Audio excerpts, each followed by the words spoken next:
Bueno, buenos días, buenas tardes o buenas noches, según corresponda a cada uno de ustedes. Hoy nuevamente estamos reunidos para iniciar la unidad 3, la parte correspondiente a teorías evolucionistas. ¿Mm? Para eso, bueno, vamos a comenzar compartiendo nuevamente la pantalla.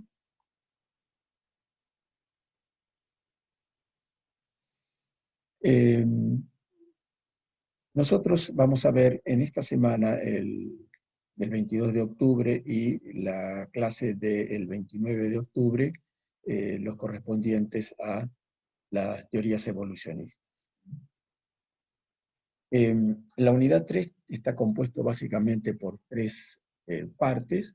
La parte de revolución industrial, que va a estar a cargo del profesor Eduardo Glavich a través de sus audios grabados.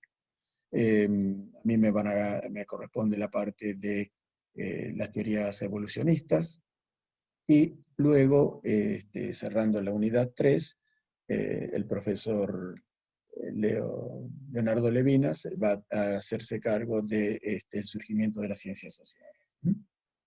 Entonces, lo que nos corresponde un poco a los temas que vamos a desarrollar en esta parte, en las teorías del evolucionista, figuran en el programa.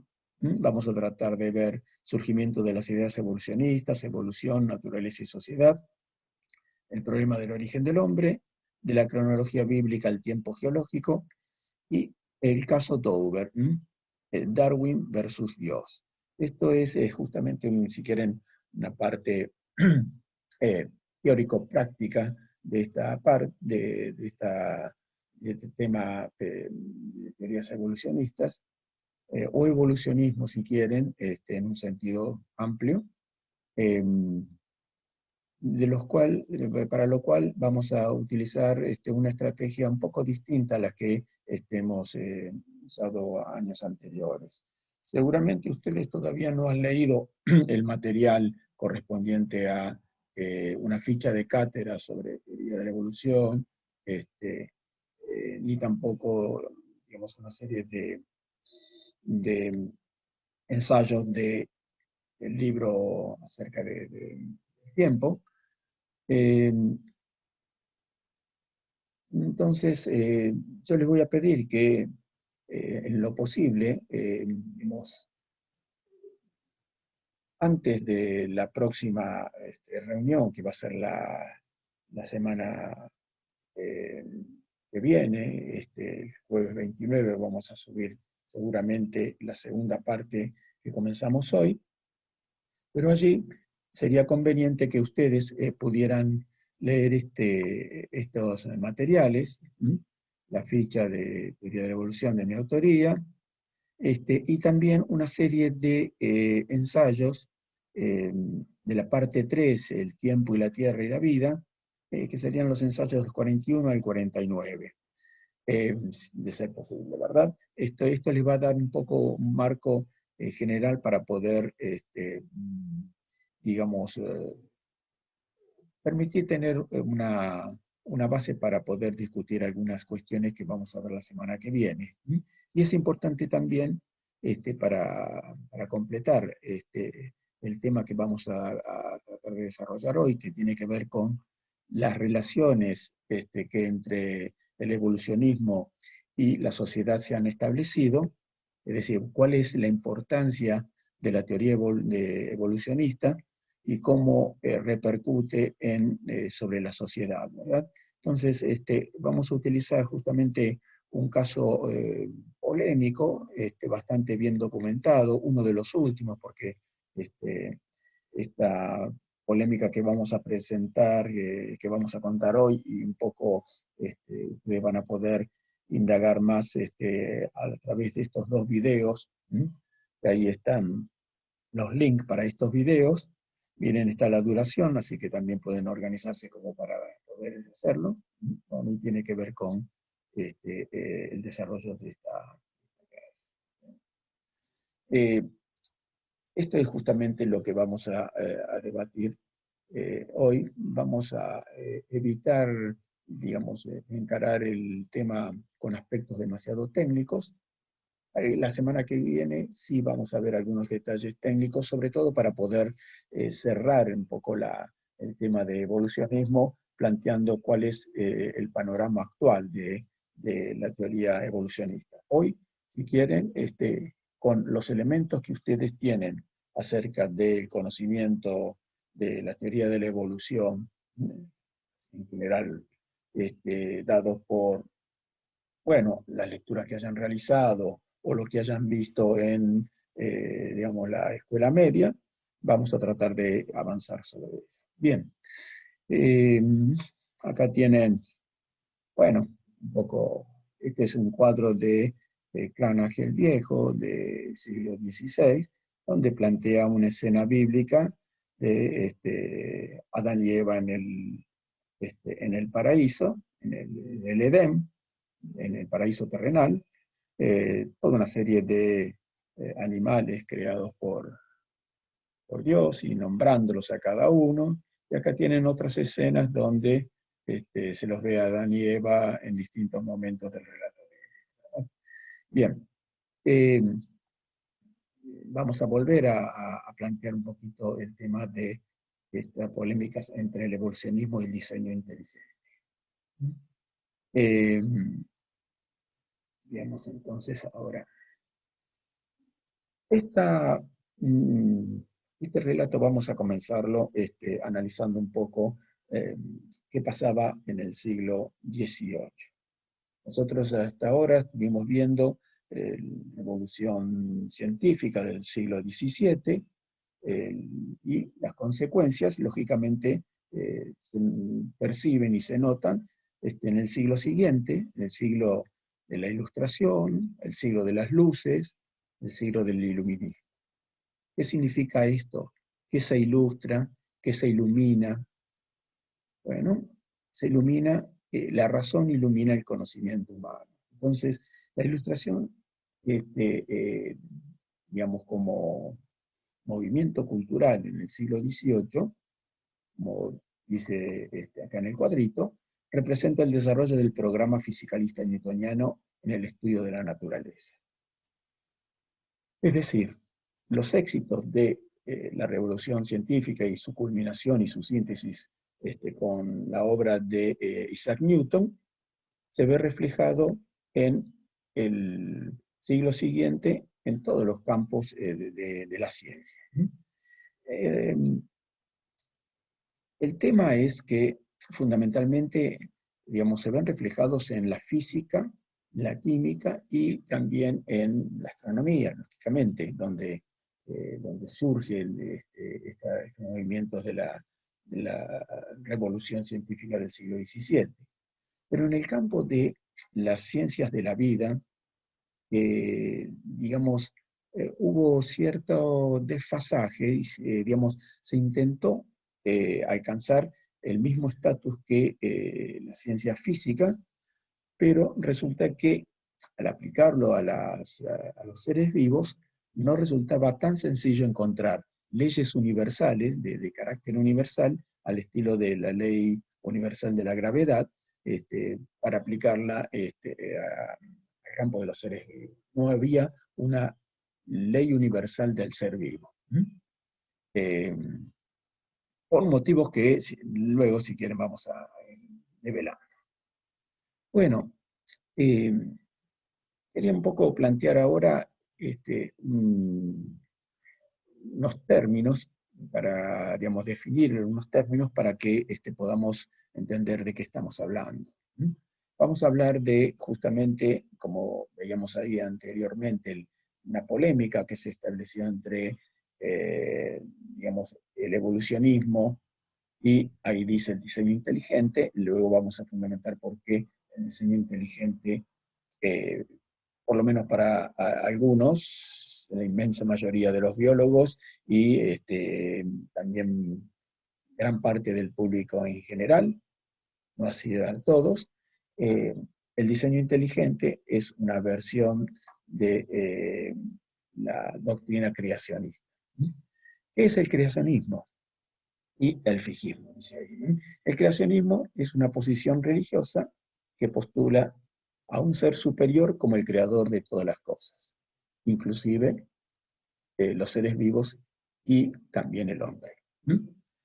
El fijismo, digamos, aunque también sostiene que todo se originó por la intervención de una divinidad, es considerada como una corriente filosófica que sostiene que no es posible la transformación de las especies con el paso del tiempo. En ese sentido, una vez aparecidos los seres vivos, de algún modo, sea por creación o por algún otro mecanismo, las especies se han mantenido fijas desde su origen hasta la actualidad. Entonces, hay lógicamente combinaciones entre posiciones creacionistas y fijistas, es decir, la, eh, la doctrina principal que interpretaba cuál era el origen de los seres vivos en la Europa del siglo XVIII, tenía que ver con un creacionismo fijista. Es decir, fundamentalmente se consideraba, apelando principalmente a el relato bíblico, que Dios había creado el mundo y también a los seres vivos y al hombre, ¿m? En creaciones especiales. Y a partir de ese momento se mantenían del mismo modo en que habían sido creados. Eso era la corriente hegemónica con respecto a la interpretación del origen bíblico. Sí, del origen de la vida, el origen bíblico de la vida en la tierra. Eh,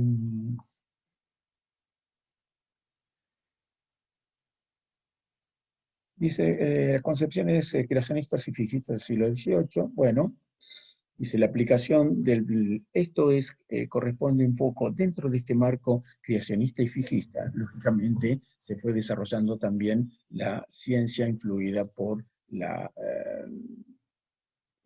revolución científica del siglo XVII.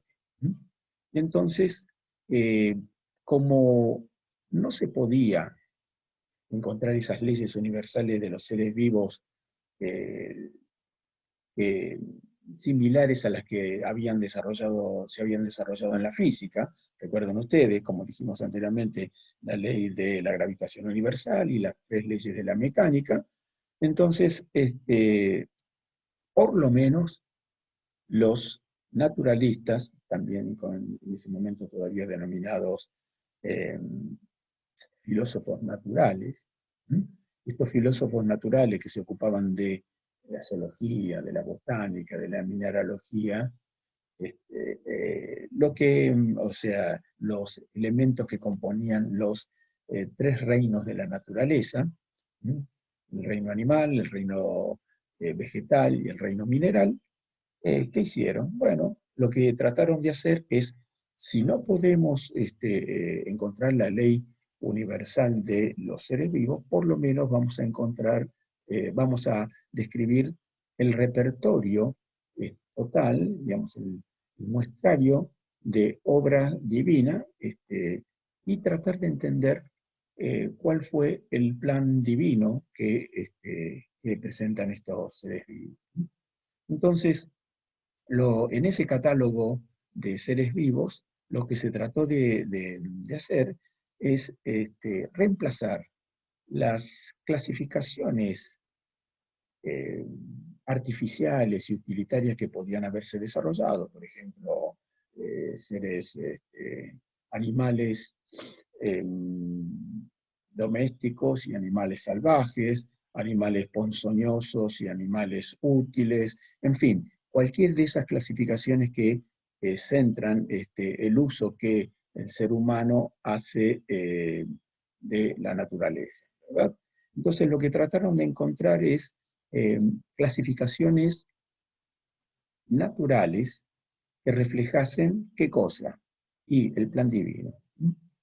Eh, Esto, dentro de esas clasificaciones naturales, tal vez la más importante y destacada, no es la única, pero sí por su influencia la que más dijo marca, fue la que Carl von Linné, o Linneo, hizo a través de su publicación Sistema Naturae de 1735, y que posteriormente tuvo varias ediciones. En esta primera edición, lógicamente, dentro de ese contexto ideológico del siglo XVIII, aplicado al surgimiento de los seres vivos en el planeta, seguía una concepción creacionista y fijista. Es decir, para Linneo, al inicio en estas primeras ediciones, planteaba justamente la fijeza de las especies. Las especies no cambiaban. Posteriormente, digamos, debido al estudio de los híbridos que espontáneamente suelen aparecer en el campo de la ciencia, en el campo de la botánica, es decir, naturalmente especies por distintos mecanismos pueden, digamos, cruzarse y dar híbridos que constituyen nuevas especies, ¿verdad? Entonces eso, digamos, estará un poco planteado en posteriores ediciones de la obra de Linneo, y ya el tema de, digamos, la especie como entidad única fue cambiado hacia, bueno, tal vez no sean las especies las fijas, sino los géneros. Bien. Hay un tema que se enlaza con estas clasificaciones naturales aplicadas a la botánica y a la zoología, y es que en el campo de la medicina, para poder también estar digamos, a la moda con la nueva revolución científica, trataron de implementar, aplicar las clasificaciones naturales al campo de la medicina. Entonces, ¿qué iban a clasificar los médicos? Y bueno, las enfermedades. Así surgen una serie de clasificaciones de enfermedades que toman la forma similar al sistema de Linneo. El Linneo lo que hizo básicamente es utilizar un sistema jerárquico donde agrupaba los organismos vivos principalmente en especies, y estas especies que mantenían afinidades morfológicas, entre ellas las reunía en géneros, y los géneros relacionados, emparentados de algún modo de un aspecto de tipo morfológico siempre, las reunía en familias, y las familias en órdenes, y los órdenes en clases. Estas eran las categorías principales del sistema de Linneo. Luego, posteriormente aparecen categorías, sub y supracategorías para cada una de estos niveles taxonómicos, ¿verdad? Pero el hallazgo tal vez de Linneo fue justamente encontrar una forma de denominar a cada una de las especies de un modo unívoco, es decir, mediante un nombre genérico y un nombre específico. Es decir, a partir de una nomenclatura binomial, dejó bien claro cómo identificar a una especie. Había, lógicamente, digamos, lo de Adán, darle un nombre a las especies, de acuerdo con el género al cual pertenecía y su característica específica. Luego se hacía la descripción de detalles morfológicos de esta especie que se describía, todo en latín, y de este modo otro investigador, que también conocía latín, leía su descripción, observaba el espécimen en un herbario donde había quedado colectado, o las pieles o el plumaje de las aves, en el caso de tratarse de animales, y comparaba con los nuevos especímenes que se habían encontrado y decidían si pertenecían o no a la misma especie. En caso de considerar que era una nueva especie, se la nombraba y se le incorporaba a ese catálogo que iba a dar cuenta del plan de vida, ¿verdad? Bueno, eh, entonces, para el siglo XVIII, las relaciones que se habían establecido entre la ciencia y la medicina están un poco planteadas en este cuadro. Estamos tratando de resumir un poquito qué pasaba en el siglo XVIII. Bueno, nuevamente, tanto en el campo de las ciencias físico-naturales, se ha instalado ya el programa fisicalista newtoniano, es decir, ese programa mecanicista de interpretación del mundo, donde la experimentación es una de los modos de alcanzar ese conocimiento científico, a través de los laboratorios de física y química, a través de la experimentación.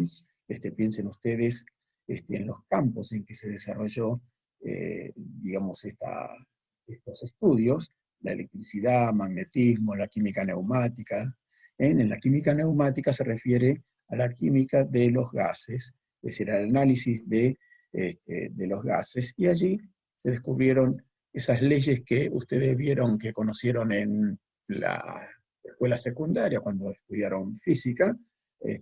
Bueno, la ley de Boyle-Mariotte, la ley de Gay-Lussac, tomaron nombres de científicos que trabajaron en este periodo estudiando los gases. Por otro lado, en la historia natural, miren ustedes, la palabra historia aquí todavía tiene el carácter de, no el relato de la secuencia de eventos en el sentido de historia nuestra, sino conocimientos acerca de temas de la naturaleza. Es decir, la historia natural se ocupaba de describir a los animales, a las plantas, y eh, tratar de conocer acerca de su anatomía y de su fisiología y de su comportamiento. Eh, al mismo estilo que, si quieren, en el sentido de la historia clínica de un paciente. Es decir,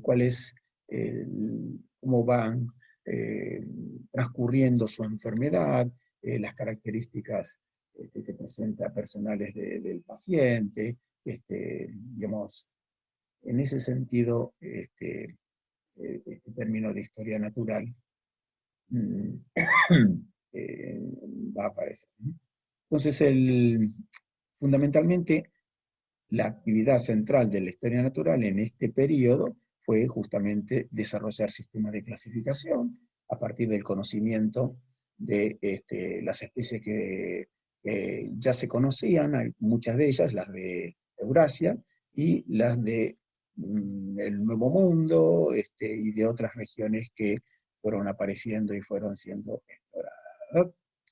Entonces, y en la medicina, eh, ya había transcurrido, ustedes recuerdan de las clases pasadas, que hemos visto que tanto en el siglo XVI como en el siglo XVII, el galenismo había sufrido ciertos ataques, fundamentalmente en sus aspectos anatómicos, en el siglo XVI con la obra importante de Andrés Vesalio, y en el siglo XVII con la obra de Harvey.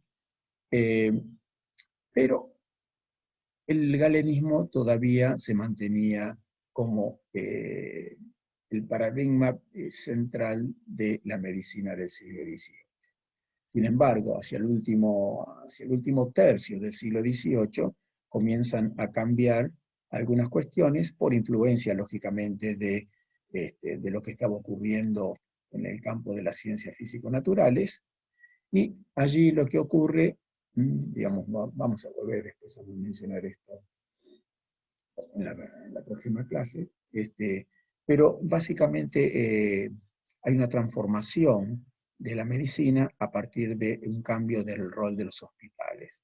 Los hospitales dejan de ser, como en algún momento mencionó el profesor Graves también, dejan de ser como, digamos, sitios donde se daba fundamentalmente hospitalidad y cuidado de los enfermos, eh, pasa a ser un sitio donde se va a producir investigación y enseñanza.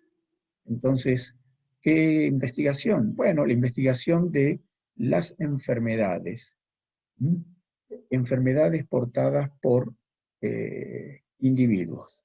Entonces, muchos de los individuos que entraban a los hospitales presentaban los mismos síntomas, signos, y el tratamiento que debían seguir era justamente similar.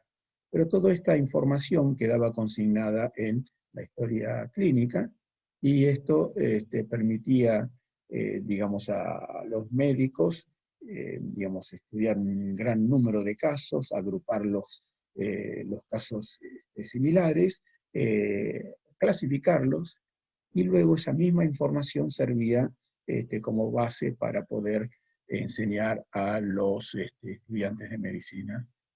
Entonces, este cambio que ocurre nos lleva, desemboca a lo que en el siglo XIX ya se conoce como eh, la medicina científica. Eh, esta nueva vuelta al utilizar digamos, las historias clínicas, digamos, y para aquel que quiera profundizar en eso, puede ver la obra de Michel Foucault, El nacimiento de la clínica, donde justamente analiza este momento interesante acerca del cambio que se produce en la medicina.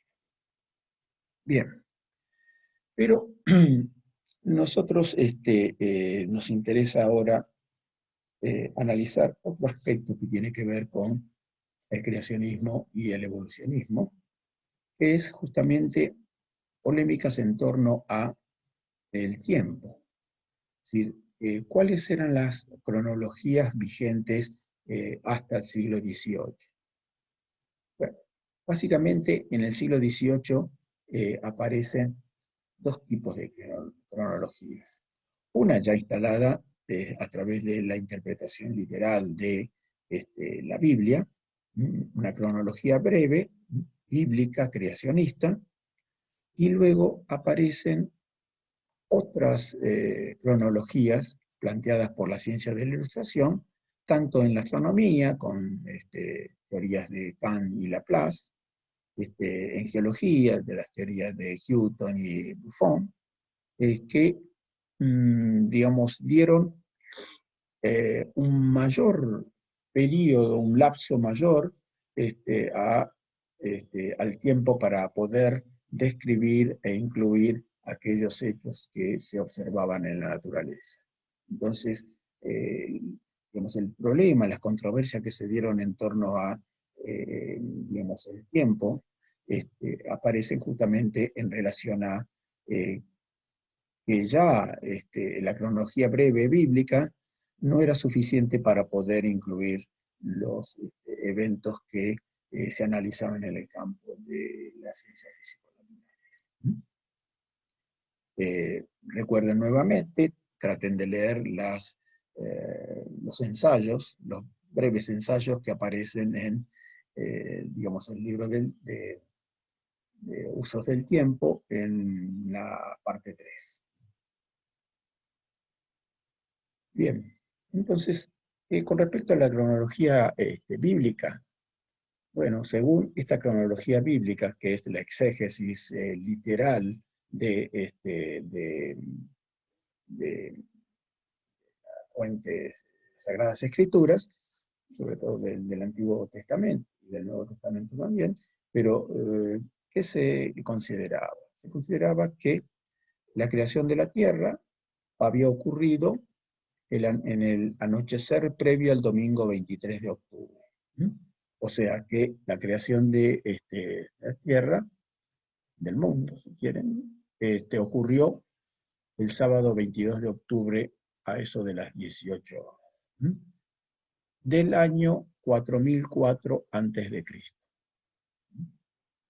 Y esto, acá dice, hacer 1650. Este es el autor de una de las tantas em, obras que aparecieron, digamos, estableciendo una cronología para el mundo. Hay diferencias entre los distintos autores, porque las interpretaciones y los cálculos que realizaban eran ligeramente distintos. Pero la más importante y la que mayor trascendencia tuvo fue justamente esta cronología de el arzobispo de Armagh de Irlanda del Norte, James Asser, que en 1650 escribe un libro que se titula Anales del Antiguo Testamento, deducido de los primeros orígenes del mundo, la crónica de asuntos asiáticos y egipcios, producidos juntos desde el comienzo del tiempo histórico hasta los inicios de los macabeos. Bueno, un nombre larguísimo para, digamos, esta especie de calendario donde se establecen, digamos, entre aspectos de tipo mítico e históricos, trata de establecer la historia del mundo, ¿verdad? Entonces, a tal punto, esto era tomado en cuenta que en su autobiografía, el personaje del cual vamos a hablar mucho en esto, es Charles Darwin, en su autobiografía menciona que cuando él, digamos, estudiaba para ser pastor anglicano, en la Biblia que poseía, en la retiración de tapa y la retiración de contratapa, como ahora uno puede encontrar mapas, digamos, digamos, del momento histórico cuando, eh, cuando Cristo andaba por el mundo, allí se encontraba impresa una cronología, la cronología de Asser, en la Biblia anglicana. Y Darwin comenta, dice, yo pensaba que esa cronología era justamente parte de la Biblia también, que estaba, y era en realidad eh, cronologías establecidas a partir de la exégesis de los datos de la Biblia. A ver, ¿qué métodos se utilizaban en este sentido para construir estas cronologías? Bueno, eh, se van fijando, digamos, aquellos datos de fechas que pueden ser conocidas y toda la información numérica que aparece, digamos, en la Biblia, por ejemplo, cuántos años vivió fulano, cuándo tuvo su primer hijo, y bueno, así sucesivamente, lo que se hacía era retroceder en el tiempo y a partir de algún dato que se conociera la fecha, digamos, se iba retrocediendo hasta llegar a esta fecha del 4004. Lógicamente, es por eso que hay otras cronologías que digamos, plantean un poquito de alguna diferencia con respecto a esto, pero esta era la metodología. Ustedes dirán, pero es una barbaridad. No, no es una barbaridad, es un método, si quieren, lógico, racional, para poder establecer por qué. Y porque parten justamente de que las Sagradas Escrituras, al ser un libro sagrado y revelado, no puede mentir. Y por lo tanto, si yo interpreto en forma correcta los datos que puedo obtener de ese, voy a tener datos absolutos, ¿verdad? Esto es un criterio que se utilizaba cuando no había una forma de poder, digamos, establecer cronologías anteriores al periodo donde hubiese fuentes históricas que nos dieran la exactitud en que había ocurrido el hecho. Bueno, ahí está el obispo Asser, y ahí tienen la portada del libro que escribió. Bien. La concepción del creacionista de la edad de la Tierra y de los seres vivos, para poder resumir un poco estas cuestiones, acá tenemos: la Tierra y todas las cosas que la componen fueron creadas por Dios, de acuerdo con el relato bíblico. Acá esto muestra el poder de la autoridad de la religión, en este caso de la religión cristiana, y el tiempo transcurrido desde la creación al presente pudo ser estimada mediante la exégesis de la Biblia, con este método que hemos mencionado. Y por último, pero uno de los puntos que es interesante tener en cuenta, que el mundo se ha mantenido más o menos igual desde entonces, tal vez un poco más envejecido. Esto, digamos, tal vez un poco más envejecido, porque queda digamos, interpretado en algunos geólogos todavía, digamos, del siglo XVIII, donde esta visión creacionista y física estaba muy, predominaba, y que necesitaba explicar tal vez por qué las rocas en algunos casos estaban tan desgastadas. Bueno, pensaban que, sí, digamos, desde un mundo nuevo, de la creación, desde el 2004, desde el 4004 a.C., había ido envejeciendo y era un poquito más desgastado que en el inicio, ¿verdad? Y por último, las especies vivientes se mantienen del mismo modo en que fueron creadas y en igual número de especies. Miren ustedes, uno de los temas que lo que dice es que hay un igual número de especies a las originales. Bueno, también hay ciertas discrepancias en algunos casos donde cuando se interpretaban en qué consistían los fósiles, muchos de los organismos fósiles ya no se los veía en la actualidad. Y por lo tanto, se consideraban que se habían extinguido. La explicación de por qué se habían extinguido era muy variada, comentaremos un poco más adelante. Pero el número de individuos había crecido, siguiendo este mandato divino de crecer y multiplicaos. Bien. Y acá tenemos, digamos, a Carl Linné. Simplemente lo queríamos mencionar para marcar un representante, si quieren, de estas posiciones creacionistas y fijistas, que aportó mucho en el campo del desarrollo de las clasificaciones, porque esto es lo interesante de la historia de la ciencia.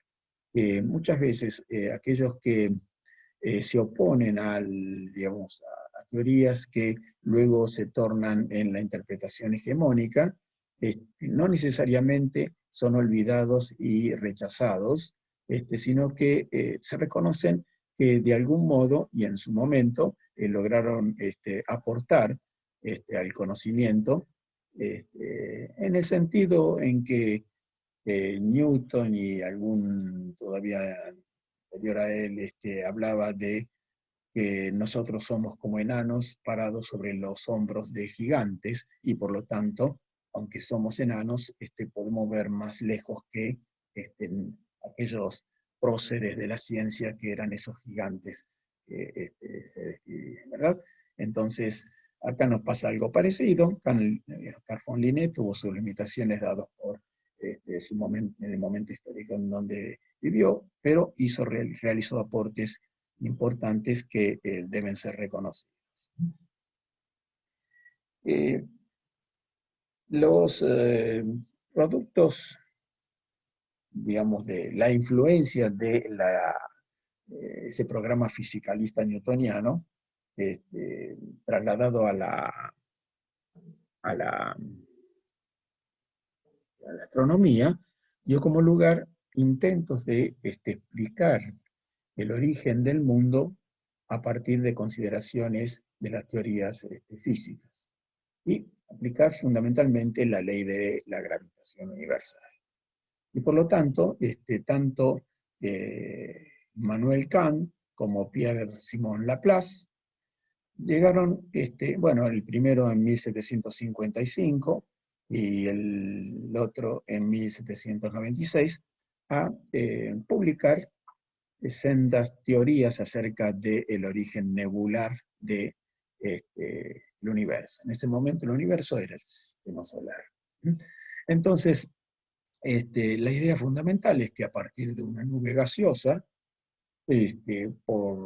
comienza por fuerzas gravitatorias a girar, y ese movimiento giratorio produce que esas partículas se vayan moviendo, y que en ese movimiento digamos, surja un centro que se va creciendo, que se va concentrando los gases que formaban esa nebulosa, y que en ese centro de gases, finalmente se transforma en el Sol. El Sol que reúne la mayor parte de la materia de esa nube original. Y por otro lado quedan algunas turbulencias de ese material que se iba, digamos, iba girando en torno al centro, y en esas materiales que giran, orbitan en torno al centro, se van condensando también por acciones gravitatorias, se forman centros secundarios, diríamos, que dan lugar a los protoplanetas y luego a los planetas actuales, ¿verdad? Esa es un poco la idea que digamos, de la teoría nebular. O sea, hay una historia en la formación del, del sistema solar a partir de la aplicación de las teorías de la mecánica newtoniana. En el caso de la geología también aparece una controversia acerca del tiempo en que se produjeron los eventos que dieron lugar a la formación de la Tierra. Entonces, dos de ellos están acá ilustrados. Un escocés, James Hutton, que en 1788 publica la teoría de la Tierra, donde propone dos teorías. Una teoría del uniformismo, que dice que los procesos geológicos que se ven en la actualidad son los mismos que ocurrieron también en el pasado. Es decir, en una montaña es erosionada, y el material, el sedimento, termina en los fondos de los océanos, acumulándose y dando lugar a las rocas sedimentarias, y luego por procesos de orogénesis, de levantamiento de esos fondos, una vez que también están por otro lado desgastadas las montañas, vuelven a formarse nuevas montañas. Estos procesos ocurren de un modo uniforme, son, digamos, paulatinos, graduales, y esto, para poder explicarlo, es necesario aumentar la escala de tiempo. Es decir, proponer que hay un tiempo profundo, un tiempo más dilatado que los 6.000 años de la interpretación bíblica, y para poder explicar estos procesos, muchos de los cuales son lentos, estos procesos de erosión y sedimentación, que dan lugar a depósitos tan enormes como, por ejemplo, los que uno puede encontrar en en el cañón de Colorado en los Estados Unidos, o en Talampaya, en el Valle de la Luna, en el caso de nuestro territorio. Entonces, lógicamente, la acción de depositar esos estratos y luego de cortarlos mediante un río y permitir esos paredones de centenares, en algunos casos de centenares de metros, bueno, hay que dejar transcurrir mucho tiempo para que esos procesos se lleven a cabo. Por lo tanto, los 6.000 años bíblicos no alcanzaban para incorporar. Acá, por otro lado, también puse otro. Esto, lógicamente, es una síntesis, porque las sutilezas y digamos, y las, las complicaciones de cada uno de estos procesos, de estas exposiciones acerca del tiempo, es bastante más complejo, pero básicamente hemos tomado un par de autores, solamente hay varios más que también soportan estas ideas, pero queríamos destacar también al conde Buffon, Georges-Louis Leclerc, conde de Buffon. Es que es muy interesante este personaje porque escribió una obra de tipo enciclopédico, ¿no? De historia natural, en 44 volúmenes, dice ahí, publicados de los 36 primeros entre 1749 y 1789. Los otros restantes se terminaron de publicar hacia 1804. Bien, en estos 44 volúmenes de historia natural pensaba dar cuenta de todo el conocimiento biológico del momento. Es decir, las pretensiones eran las mismas de la enciclopedia francesa, esa enciclopedia razonada de la ciencia, las artes, los oficios de Diderot y d'Alembert. El conde Buffon lo que hizo en esta obra es tratar de reunir todos los conocimientos de historia natural. Dentro de ellos también, lógicamente, aquellos que tenían que ver con la geología. Y en esto quería un poco poner el punto, porque él, ya en el tercer volumen de su obra, una obra denominada Historia y Teoría de la Tierra, digamos, plantea la formación de la Tierra y comete, si quieren, el sacrílego error de no nombrar a Dios en la obra. Esto motivó que en esa obra, digamos, publicada en 1749, fuera revisada por los teólogos los profesores de la Universidad de Teología de París, que le recriminaron este aspecto de no haber nombrado a Dios y le exigieron una retractación acerca de el contenido de su obra.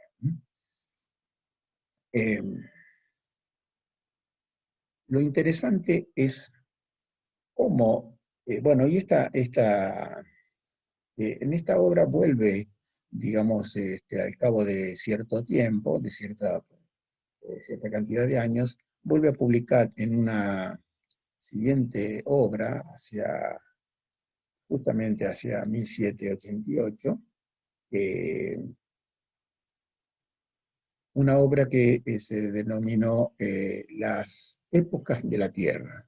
Y así se hacía una especie de historia geológica de distintos periodos en el cual había pasado la Tierra. Bien, nuevamente la, la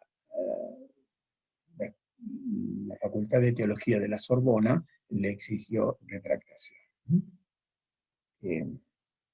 Miren ustedes, aquí tenemos la retractación del conde de Buffon frente a los teólogos de la Sorbona, y esto, la primera ocurrió lógicamente en 1751, por no haber mencionado a Dios en su obra Historia y Teoría de la Tierra de 1744.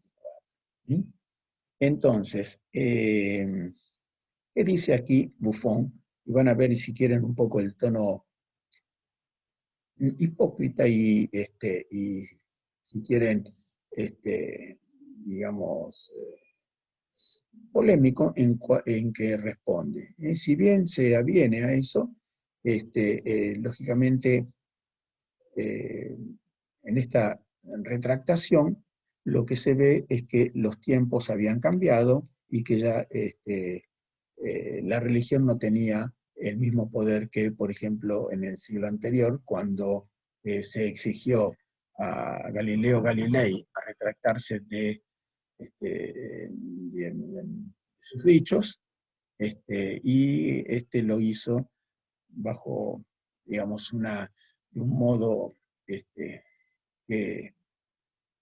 digamos, es muy terrible realmente que se exija a una persona que abjure de sus creencias y de sus convicciones, y que se ve obligado.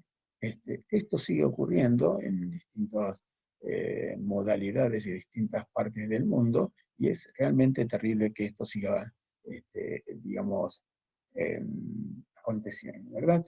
Eh, Veamos entonces qué respondía el conde Buffon a, a los teólogos de la Sorbona. Dice: declaro, uno, que no ha sido mi ánimo contradecir ni oponerme al texto de las Sagradas Escrituras, pues creo firmísimamente cuanto en ella se refiere relativo a la creación, ya sea en cuanto al orden de los tiempos o ya sea en lo concerniente a las circunstancias. Y que todo el contexto de mi obra sobre la formación de la tierra y en general cuanto pueda ser contrario a la narración de Moisés, lo abandono no habiendo presentado mi hipótesis sobre la formación de los planetas, sino como mera suposición filosófica. Esto fue aceptado por los teólogos, pero creo que ni los teólogos ni Buffon creían lo que estaban planteando de este modo. Es decir, eh, si bien lógicamente el conde Buffon, digamos, era un noble, bien cercano al poder del reino de Francia, no le pasó absolutamente nada, no fue como en el caso de Galileo Galilei, confinado a un arresto domiciliario por vida, sino que siguió su carrera científica y política de un modo y ocupándose de sus negocios sin ningún problema. Bien, quiero simplemente una cuestión que tiene que ver con la cronología que planteó Buffon. Buffon, en sus obras, sobre todo en la segunda obra, esta que mencionábamos hace un rato de las épocas de la Tierra, eh, establece que la Tierra tiene, bueno, entre 35.000 y 70.000 años. 70.000 años, aunque en privado llegaba a extender ese periodo a 1.000.000 de años. Pero ¿cómo hizo para plantear por qué 70.000 años? ¿Cómo hizo para poder hacerlo? Piensen ustedes utilizando justamente, digamos, el programa fisicalista newtoniano. Bueno, lo que hizo fue tomar unas esferas de mármol, de hierro y de algunos otros materiales y los calentó al rojo vivo, es decir, muy calientes, y luego los dejó enfriar hasta que alcanzaran la temperatura ambiental. Tomó el tiempo y luego hizo, bueno, una regla de tres o unas proporciones. Piensen que ya estaba estimada digamos, la masa de la Tierra, el volumen, se conocía la circunferencia, se conocía el volumen, digamos, la densidad media del planeta, y de ese modo se estimó cuál era la masa, y entonces, digamos, en los cálculos, si la esfera de hierro tarda tanto tiempo en enfriarse y alcanzar la temperatura, ¿cuánto tiempo tardó la Tierra, asumiendo la teoría de Canning-Laplace, de que en un momento esos gases se fueron concentrando y dieron una esfera de roca caliente debido al, digamos, a los roces que las partículas que lo componían venían, digamos, y por la condensación de esa materia, por acciones gravitatorias. Entonces, a partir de un estado incandescente de la Tierra, se fue enfriando con el tiempo y llegó a la temperatura que tenemos en la actualidad de 15 grados centígrados promedio, ¿verdad? Entonces, de ese modo hizo la estimación que le daban estos datos, ¿verdad? O sea, aplicando digamos, la mecánica newtoniana, logra obtener este dato. Bien, y experimentando, lógicamente. Bien, entonces este periodo, digamos, del siglo XVIII, o sea, digamos, hacia finales del siglo XVIII y mediados del siglo XIX, era un periodo de revoluciones. ¿Qué tipo de revoluciones? Bueno, ya la van a ver un poco expresadas por el profesor Glavis y el profesor Levinas. En este periodo, comprendido en el último tercio del siglo XVIII y primera mitad del XIX, hubo distintos tipos de revoluciones, tanto en Europa como en América. Revoluciones políticas. La americana de 1776 y la francesa de 1789.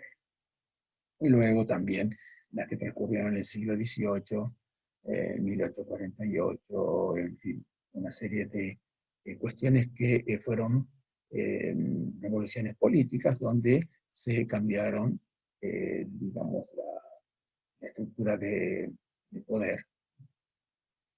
Pero por otro lado también ocurrieron revoluciones socioeconómicas más sutiles, ¿sí? Como por ejemplo la revolución industrial, que se inicia hacia el último tercio del siglo XVIII en Gran Bretaña, y que luego durante el siglo XIX se expande a América, hacia los Estados Unidos y también hacia Europa continental, y luego ya a lo largo del siglo XIX y el siglo XX se hace global, ¿verdad? Bien.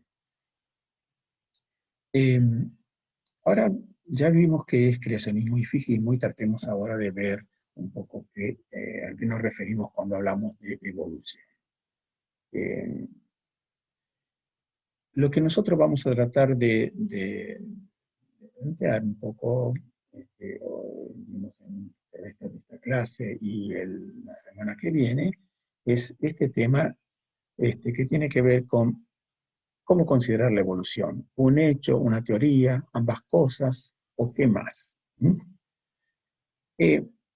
Miren ustedes, una definición, si quieren, de diccionario en un sentido amplio, que ha tomado la palabra evolución.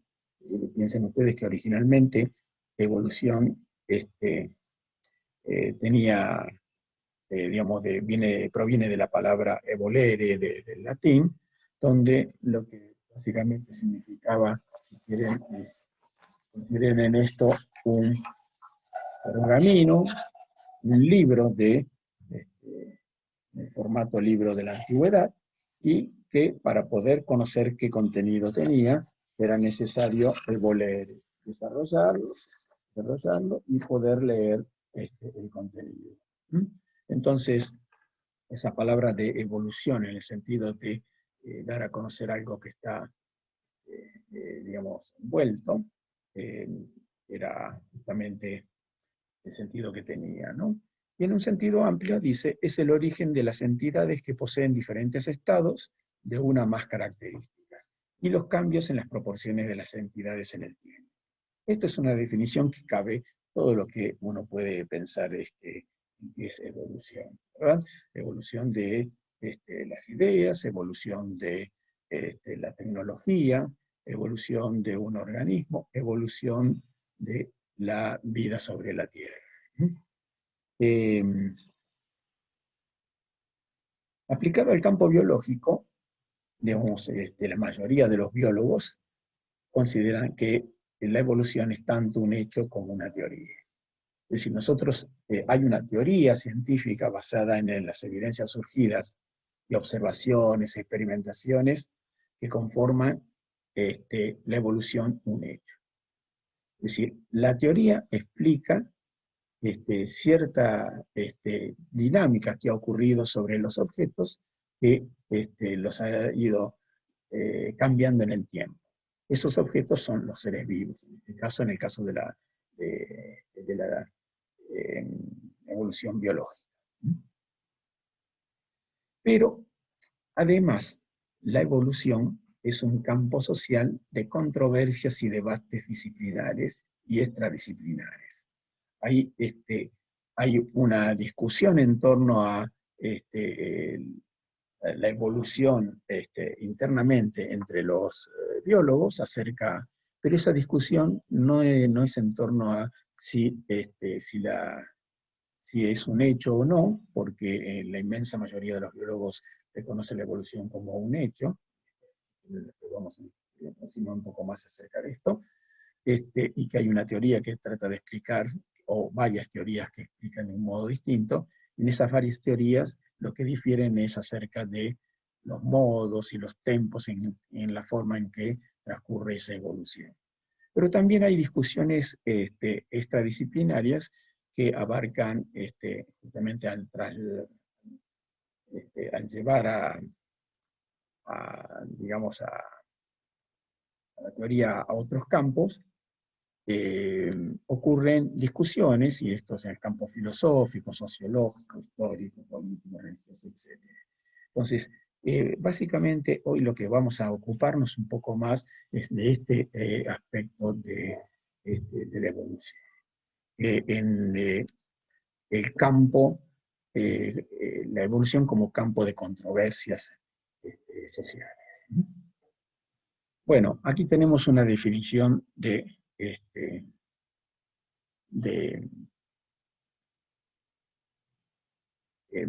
evolución. Vamos a discutirla la próxima vez, pero quería dejarle un tipo de definición técnica de evolución, dado en el libro de Putuyma, un destacado biólogo que, digamos, tiene textos de evolución, en los cuales son sumamente interesantes. Pero esto lo vamos a discutir en la próxima. Bueno, nosotros vamos a ver que toda teoría de la evolución biológica debe contar con algunas cuestiones que tienen que ver con el reconocimiento que la vida en el planeta tiene una historia, cosa que fue realmente un hallazgo, porque, digamos, hasta el siglo XIX no se consideraba que la vida tuviera esta historia, es decir, los perros tenían historia en relación al ser humano, es decir, cuando se incorporaban a la historia humana. Pero, digamos, los perros como especie no eran considerados digamos, objetos históricos. Es decir, había generaciones de perros tras otras, pero sin historia. Es decir, no era concebido la historia al mundo de los seres vivos, de la vida en el planeta. Entonces, es necesario considerar que la vida en el planeta tiene una historia. Y esto justamente a partir de los desarrollos de la geología, el reconocimiento de los fósiles como antiguas biotas extinguidas, este, seres vivos que existieron en otro momento de la historia del planeta.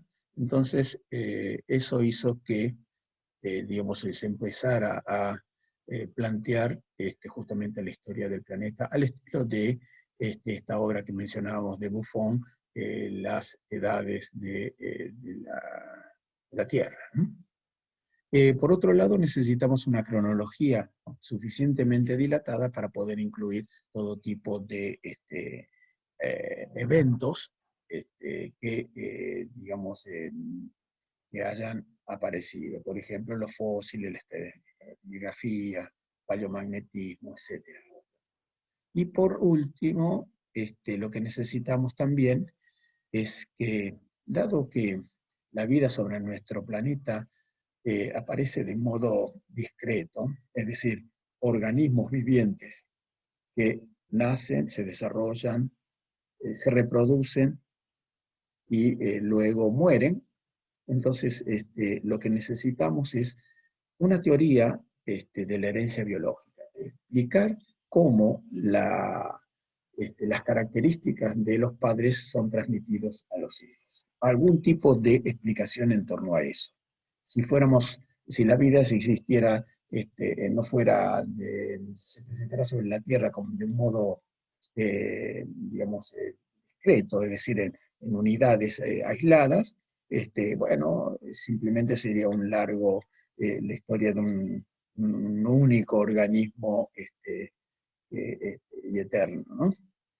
Pero bueno, esta teoría de la herencia biológica, hay que explicar cómo se transmiten a través de las generaciones las características. Bien. Y por último, tiene que haber algún tipo de hipótesis acerca del mecanismo que impulsa el cambio biológico. Bien, esto, digamos, la aceptación a lo largo del siglo XIX de las teorías evolutivas y fundamentalmente de una de ellas que vamos a ver, una que surgió, digamos, a partir de 1859, me refiero concretamente el año de publicación de la obra de Charles Darwin, El origen de las especies. A partir de ese momento, la teoría de la evolución cobró una de las formas de la teoría de la evolución por medio de la selección natural. Luego aparecieron hacia finales del siglo XIX y primeras décadas del siglo XX otras opciones que vamos a ir relatando, digamos, fundamentalmente en la próxima, pero hizo que finalmente, a partir de la tercera década del siglo XX, cobrara mayor fuerza la hipótesis de la evolución, perdón, la teoría de la evolución biológica por medio de la selección natural, ayornada con los conocimientos de disciplinas que surgieron como de la genética, en fin, estas cuestiones hicieron que en la actualidad la idea de la evolución biológica no sea algo extraño, es decir, digamos, aparecen los textos escolares, forma parte de la currícula en general y todos tenemos, el gran público, o el público en general, tiene algún tipo de noción acerca de la evolución. Eh, Al punto tal que, como planteaba acá, hay cierta banalización, acá dice banalización de la teoría de la evolución, lo siguiente. Miren ustedes el uso, digamos, de esta teoría aplicada justamente a la publicidad de bananas, donde aparecen en una iconografía que tiene que ver con estas imágenes digamos, que se aparecen de la idea de evolución, ¿no? De formas anteriores, van cambiando a lo largo de los tiempos geológicos y llegamos al hombre actual, ¿verdad? Esta es una de las tipos de representaciones que luego hablaremos acerca un poco de el análisis de esa iconografía que aparece ilustrando la teoría de la evolución.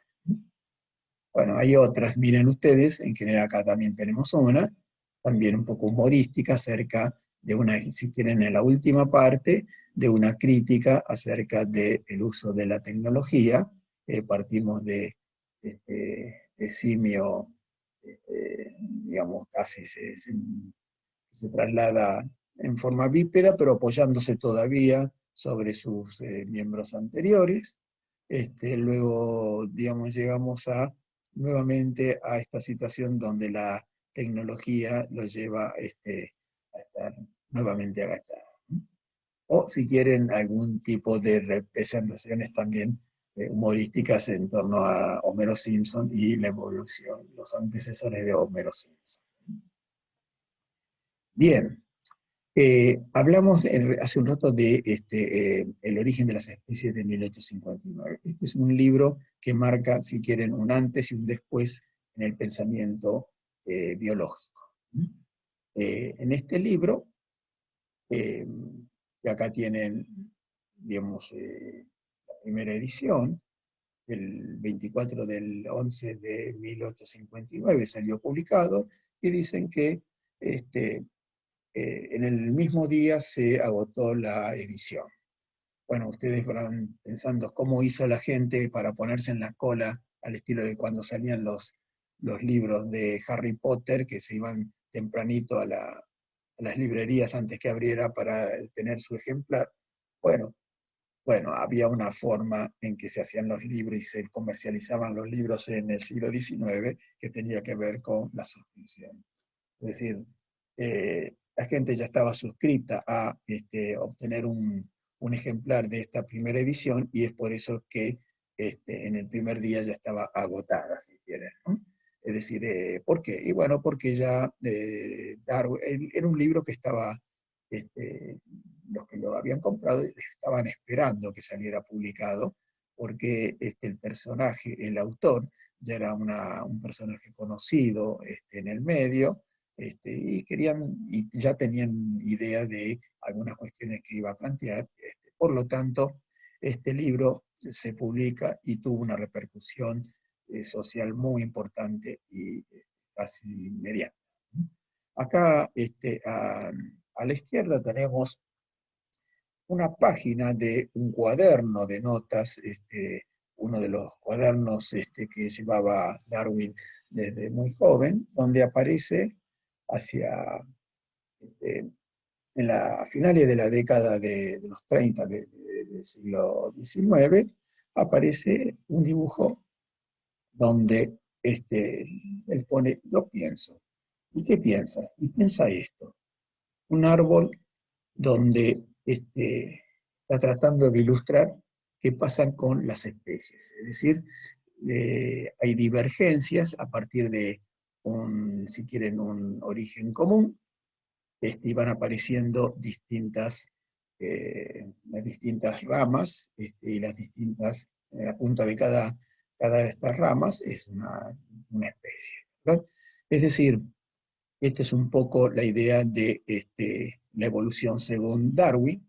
Darwin no utiliza, salvo en forma de gerundio y al final de la sexta edición de El origen de las especies, la palabra evolución.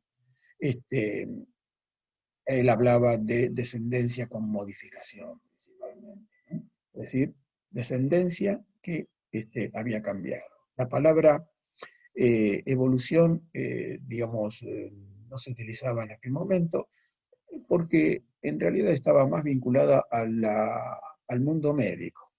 Uno ve la evolución de una enfermedad, o evolución en una historia clínica cuando actualiza la información que recibe del paciente, digamos, y de su enfermedad a través del tiempo.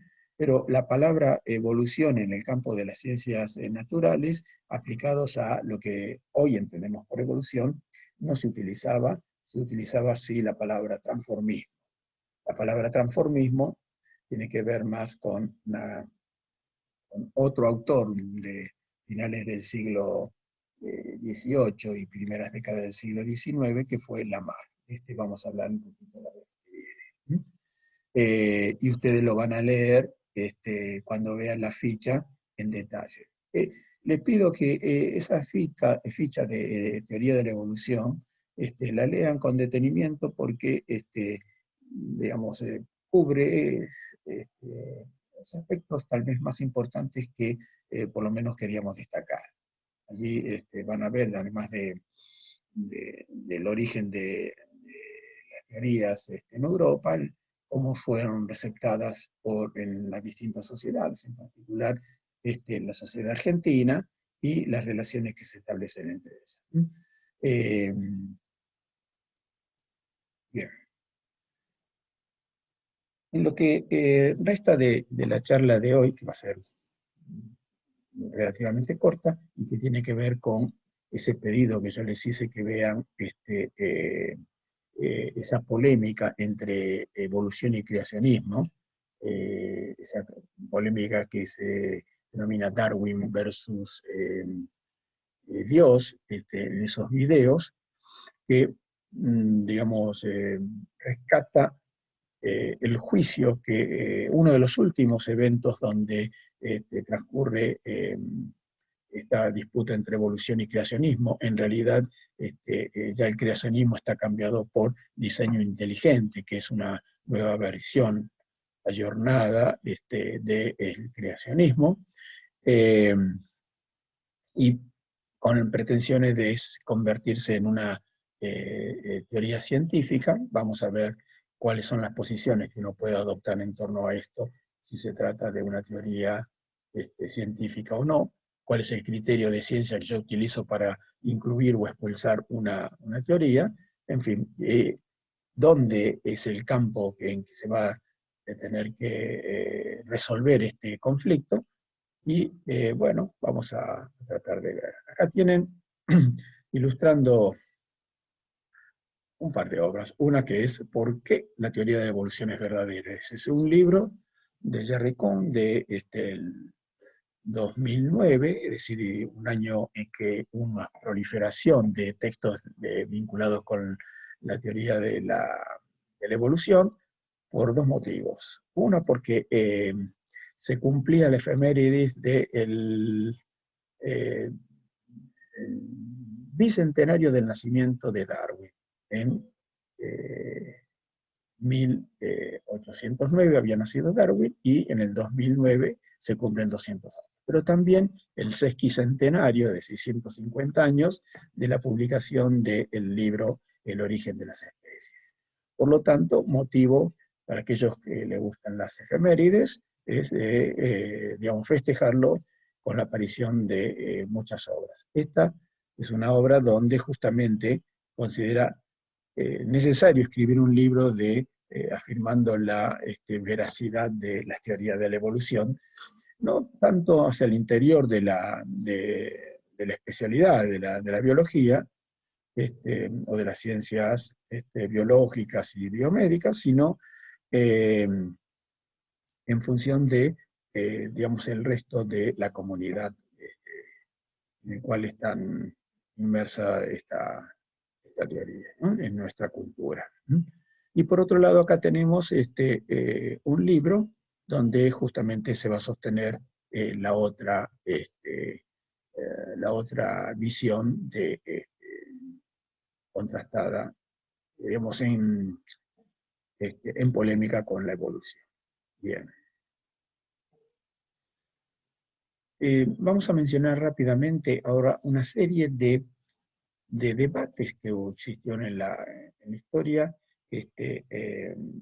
entre el evolucionismo y el creacionismo, y el evolucionismo y su versión, la versión moderna del creacionismo en diseño inteligente. Es la versión actual que vamos a discutir hacia el final. Bien. Miren ustedes, el 30 de junio de 1860 transcurre el primer gran debate que se produce entre el evolucionismo y el creacionismo. En aquel momento, 7 meses después de la publicación del libro de Darwin, del origen de las especies, en Oxford se tiene una polémica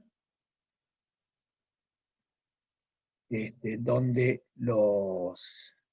se junta mucha gente, muchos importantes científicos de la época, que apoyaban una u otra posición, pero principalmente hay dos personajes que son los centrales en esa polémica, por lo menos para, digamos, para la forma en que se contó posteriormente este debate, que forma parte, incluso si tienen ya de la mitología o digamos,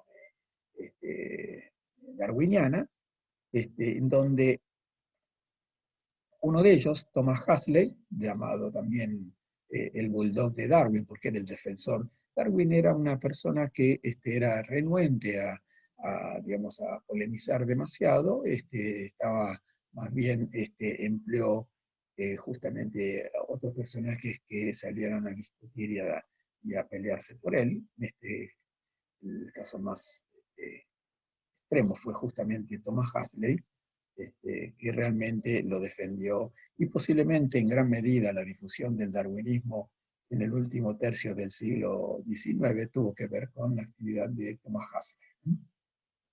Y por otro lado, el defensor de la posición creacionista, el propio obispo de Oxford, Samuel Wilberforce. Entonces, y ahí lo que en una caricatura de la revista de caricaturas de la época, creo que se llamaba Punch, donde salían estas, eh, al estilo de la revista Barcelona, o otras que aparecieron, digamos, o Caras y Caretas también en nuestro medio la primera mitad del siglo XX. ¿No? Bien.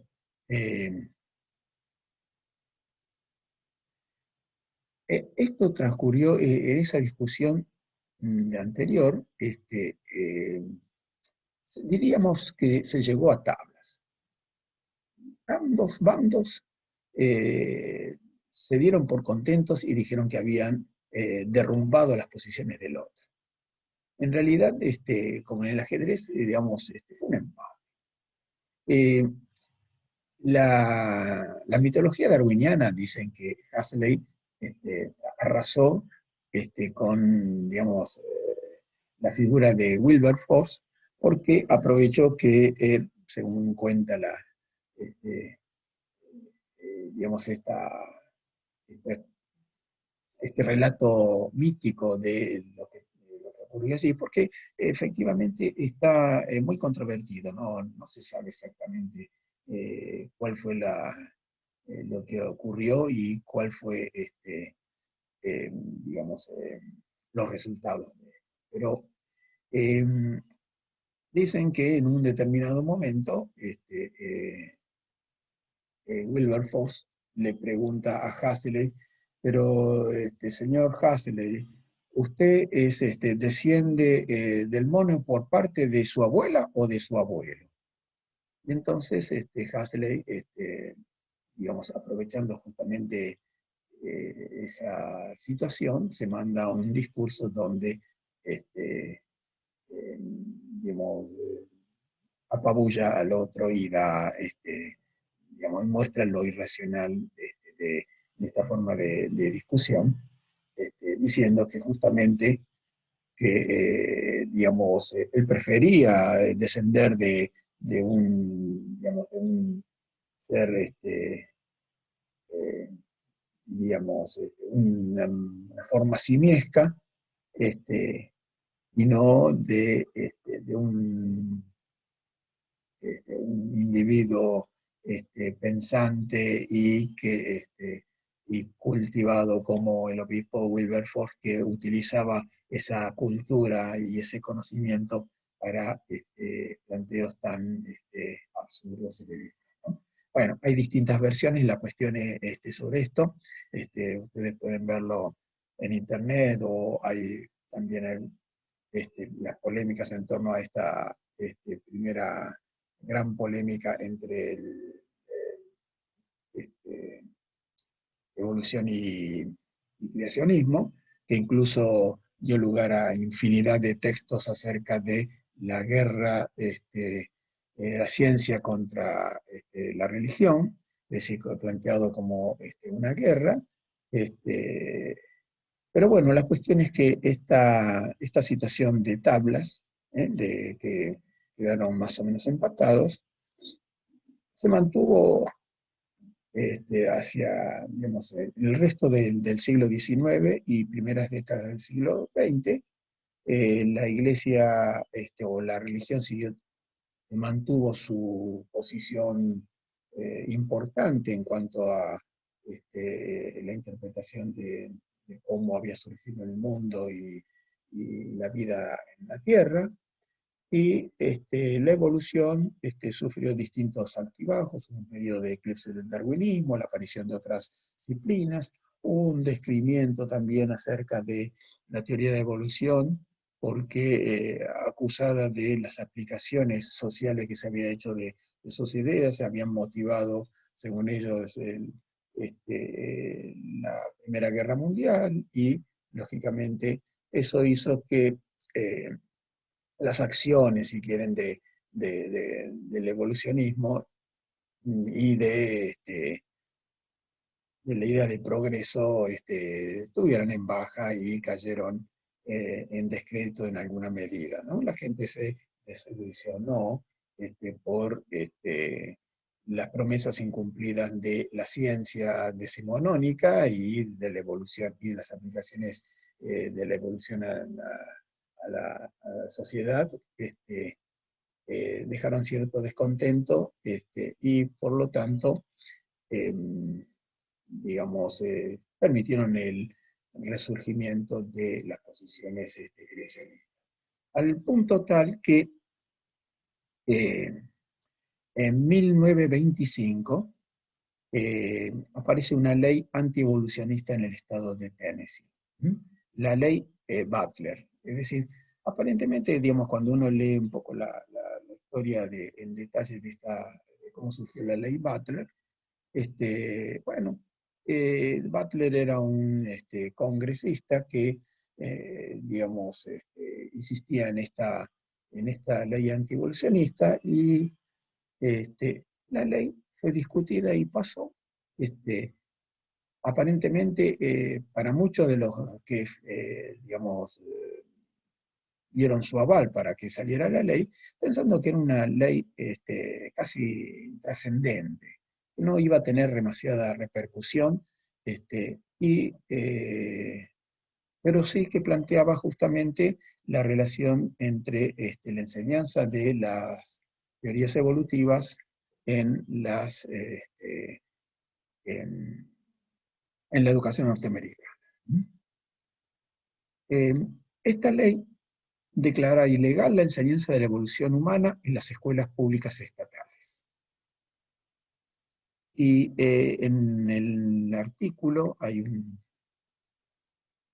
dice, será ilegal para cualquier profesor en cualquiera de las universidades, escuelas normales o cualquier otra escuela pública del Estado enseñar cualquier teoría que niegue el relato de creación divina del hombre, tal como se enseña en la Biblia, y enseñar, en cambio, que el hombre desciende de un orden animal inferior. Esto es en el artículo 1 de esa ley Butler, y queda claro que cualquiera que transgreda esta ley va a ser castigado. Entonces, lo que ocurrió fue justamente que sector de la población norteamericana, digamos, lo que hizo fue inducir a que ocurriera el llamado juicio contra Scott, en 1925, también llamado el juicio del mono, de modo tal que en Tennessee, en un pueblito, en Dayton, que es un pueblito, digamos, de casi, que poca importancia, cerca de una ciudad un poco más grande, Chattanooga, ocurre el siguiente episodio. John T. Scope, un profesor de educación física y de física, que estaba trabajando, se presta para que, digamos, ocurra este juicio. Cuando es nombrado docente interino de biología, porque el director de la escuela donde él dicta las clases está enfermo, y él lo reemplaza durante un tiempo. Entonces, en esa clase, eh, digamos, viola la ley Butler y enseña la teoría de la evolución. En realidad, no es que dé una clase sobre evolución, sino que, digamos, les dice a los alumnos que tienen que leer del libro de texto unas partes donde hablan de la teoría de la evolución y que van a ser evaluados sobre esos contenidos. Esto motiva a que, digamos, se produzca una denuncia de la enseñanza de la evolución por transgredir la, la ley Butler, y es llevado a juicio.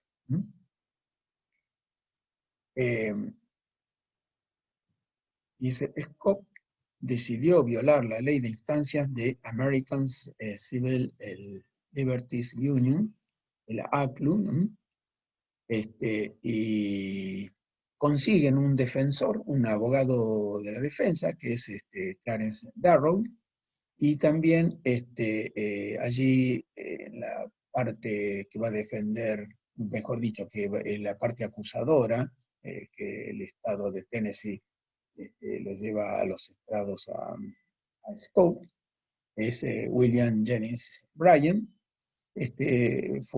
Había sido candidato un par de oportunidades a la presidencia de los Estados Unidos, y ya era una persona con mucha, digamos, historial importante en su desempeño profesional, y por lo tanto, cuando ocurre este juicio, todas las miradas de los Estados Unidos caen sobre, digamos, sobre este evento.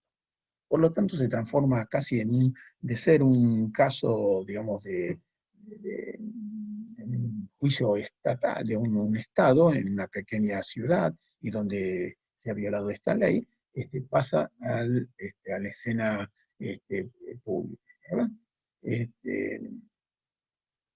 Miren, acá tienen un poco el póster de las distintas versiones que se han hecho de Heredarás el viento, que, digamos, esta es una de las versiones que a mí más me gusta, ¿no? La de Spencer Tracy y Gene Kelly, y Freddie March, donde digamos, se pasó al guión cinematográfico el juicio a Scott. Acá está Darrow y Brian, ¿no? Bien. Eh, Finalmente, ¿cómo termina este juicio? Bueno, también termina, si quieren, donde ambas partes quedan contentas considerando que han triunfado sobre la otra. Scott es declarado culpable por haber transgredido la ley Butler, y es condenado a pagar $100 de multa. Pero resulta que el veredicto se revocó luego por tecnicismos, cuestiones digamos, de procedimientos judiciales, y por lo tanto quedó anulado, no tuvo que pagar la multa. Pero lo que sí también ocurrió fue que la UCLA, esa Unión Americana de los Derechos Civiles, no pudo apelar y recusar, llevarlo a instancias superiores, a tribunales de la Corte Suprema de los Estados Unidos, para recusar esta ley por inconstitucional. Eh,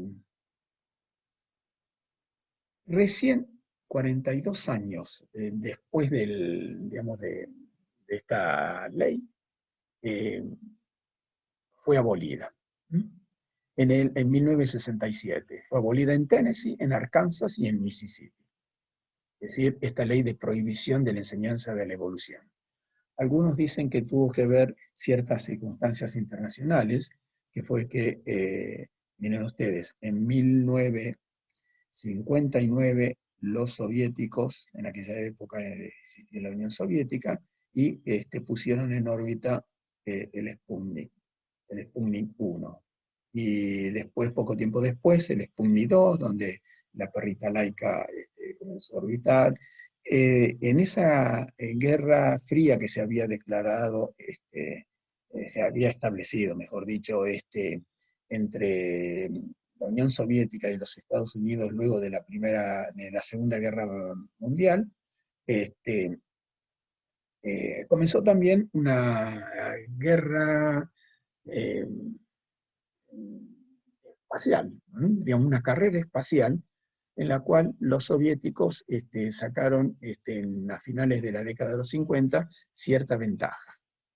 Y los Estados Unidos percibieron que su sistema educativo había quedado, si quieren, retrasado en el sentido de la ciencia y la tecnología digamos, de punta, y atribuyeron justamente a una formación demasiado clásica de la educación de los Estados Unidos, y hubo una reforma importante en los programas de ciencia, en matemáticas, física, química, y también en las ciencias biológicas.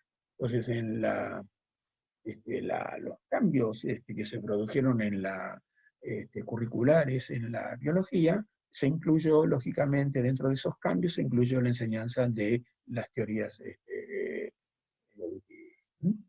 Esos cambios es interesante porque en el año 63, digamos, ya había transcurrido un poco la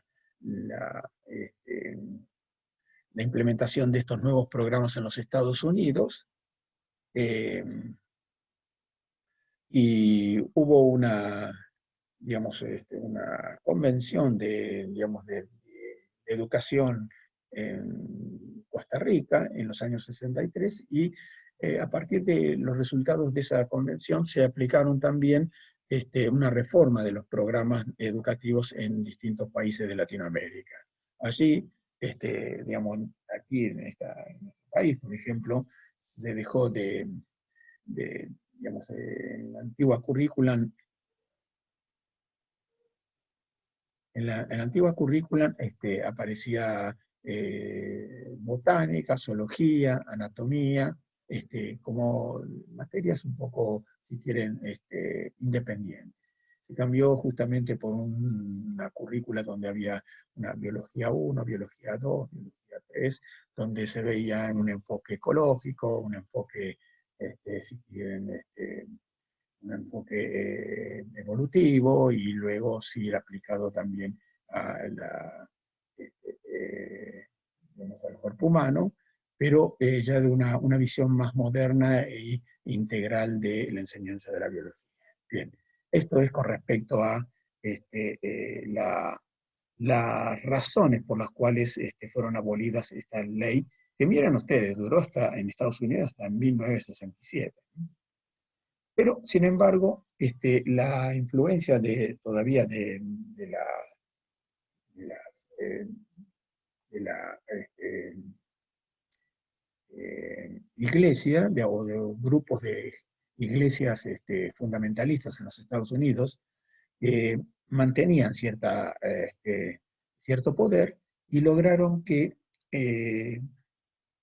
se plantearon que salieran algunas leyes de trato compensatorio. Decían que si se enseñaba biología evolutiva en las escuelas, debía también enseñarse en la misma cantidad de horas biología bajo la óptica de la ciencia de la creación, es decir, creacionismo.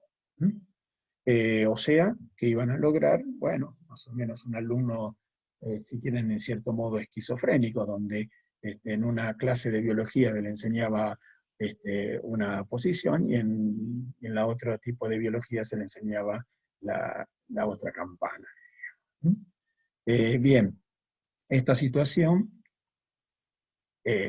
dio lugar en el año 81 a la aparición de justamente un juicio de la ciencia de la creación, llamada juicio Scope 2, rememorando ese juicio al mono el juicio contra John Scope del año 25. Entonces, allí lo que había ocurrido fue que justamente en el estado de Arkansas, digamos, por presión de iglesias fundamentalistas cristianas, lograron que se aplicara la ley 590, donde hablaba de igualdad de tiempo. Si ahí se enseña biología evolutiva, se tiene que enseñar el mismo número de horas de creacionismo. Es decir, el trato equilibrado. Pero resulta que, digamos, esto fue llevado a juicio, a esta ley 590, y en enero del 85, el juez Overton falló en favor de los demandantes, de esta Unión Americana de Libertades Civiles, ¿verdad? Entonces, ¿qué decía más o menos en el juicio, perdón, en el veredicto de este juez Overton? Dice, la ciencia de la creación no podía considerarse una explicación o teoría científica alternativa. Según la sentencia, se trata de una doctrina religiosa relativa al Dios bíblico cristiano y al relato de la creación propuesto en el Génesis.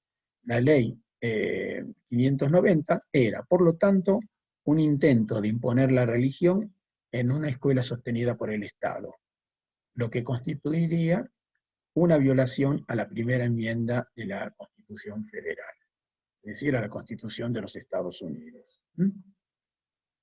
Entonces, ¿por qué?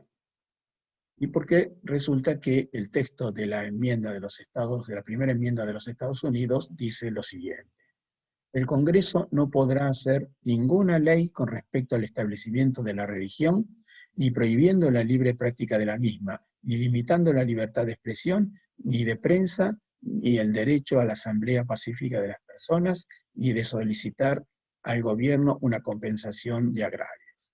Esto fue la primera enmienda a la Constitución de los Estados Unidos, que data de 1791, donde está justamente la separación de la religión y la enseñanza, donde está justamente expresada la libertad de prensa y de expresión.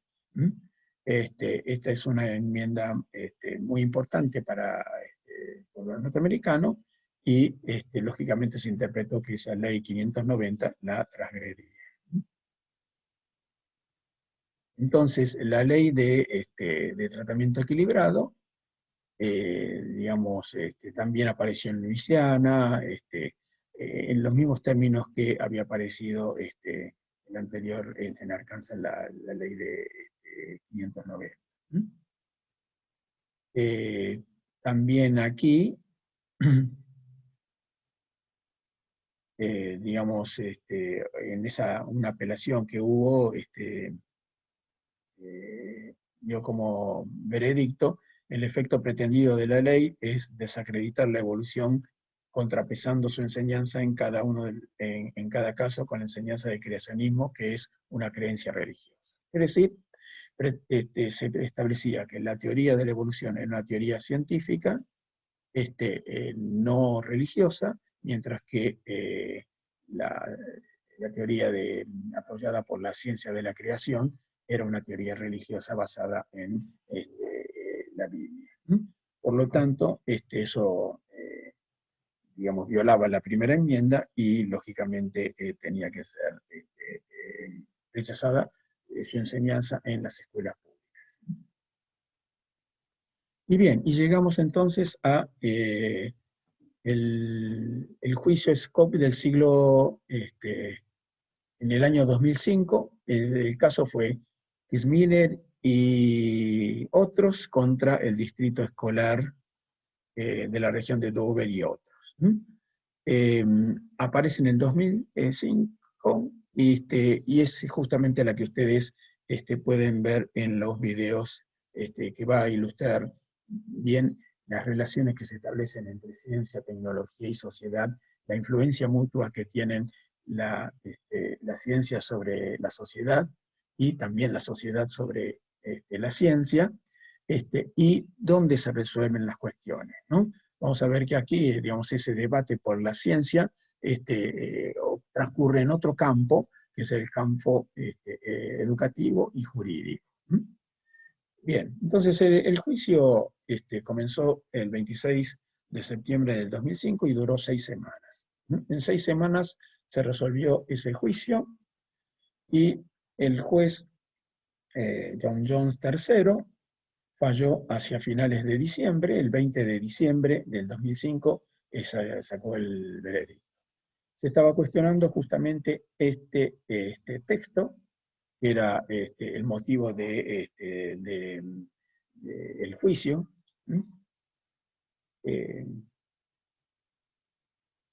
Digamos, el autor, justamente ese autor que mencionamos en el, a la teoría de la evolución, que, digamos, escribió un libro diciendo que la evolución es verdadera, justamente dice que, bueno, cuando analiza en su prólogo este juicio, dice que fue una derrota aplastante, la acusación fue astuta y estaba bien preparada, la defensa fue mediocre, el único científico de la defensa admitió que su definición de ciencia era tan amplia que podía incluir incluso la astrología. Esto es el que apoyaba digamos, la parte acusada, el científico llevado como testigo, era un bioquímico que escribió justamente un libro, La caja negra de Darwin, ¿no? Donde apoya las teorías llamado el diseño inteligente. La idea de diseño inteligente tiene que ver con que ante la perfección de los organismos vivientes, la única forma de explicar cómo se alcanzó esta maravillosa diversidad de formas y funciones que tienen los organismos es a través de actos de creación, de una mente o de un principio creador divino que tiene un plan, un diseño y lo aplica en la condición de ese diseño. Entonces, finalmente, quedó demostrado en el libro de Pandas y de Gente, era un libro creacionista y que simplemente se había sustituido la palabra creacionista por diseño inteligente. Y había dentro de los distintos argumentos que se utilizaron, que también intervinieron en testigos como por ejemplo editores, que una editora consiguió hacerse del manuscrito del libro de Pandas y Pueblos y de Gente, y vio que en una de los originales aparecía, por ejemplo, esto.